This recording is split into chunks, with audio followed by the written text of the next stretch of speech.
Hi అండి, నమస్తే అందరికీ. అందరూ ఎలా ఉన్నారు? మీరందరూ బాగున్నారు అనుకుంటున్నాను. నేనైతే చాలా బాగున్నాను. ఈరోజు టాపిక్ వచ్చి ఏంటంటే, కొన్ని రోజుల క్రితం మన జగన్మోహన్ రెడ్డి గారు అందరికీ పట్టాలు ఇవ్వడం జరిగింది.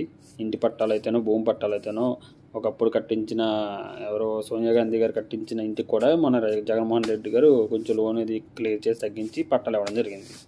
సో ఇప్పుడు వచ్చే ప్రాబ్లం అంటే ఏం లేదండి, ఆ పట్టాల మీద మన జగన్మోహన్ రెడ్డి గారి బొమ్మ అయితే ఉంది. సో ఫ్యూచర్లో దాన్ని డిజిటల్ చేస్తారు. అంటే నెక్స్ట్ ఎలక్షన్లో కనుక జగన్మోహన్ రెడ్డి సీఎం అయితే మన పట్టాలను కూడా మనకు తెలియకుండా మన భూమిని కూడా ఆయన తాకట్లో పెట్టేసుకుంటాడు అనమాట. సో మనకి ఎటువంటి సంబంధం ఉండదు మన భూమి మీద. ఆయన తాకట్లో పెట్టుకొని డబ్బులు తెచ్చేసుకుంటాడు. సో ప్రజలందరూ గమనించి, ఇది మాత్రం చాలా షూర్, గమనించి ఇప్పుడు 13వ తారీఖున మే 13వ తారీఖున ఓటు కంపల్సరీ మీరు ఆలోచించి మంచి ప్రభుత్వాన్ని ఎంచుకుంటే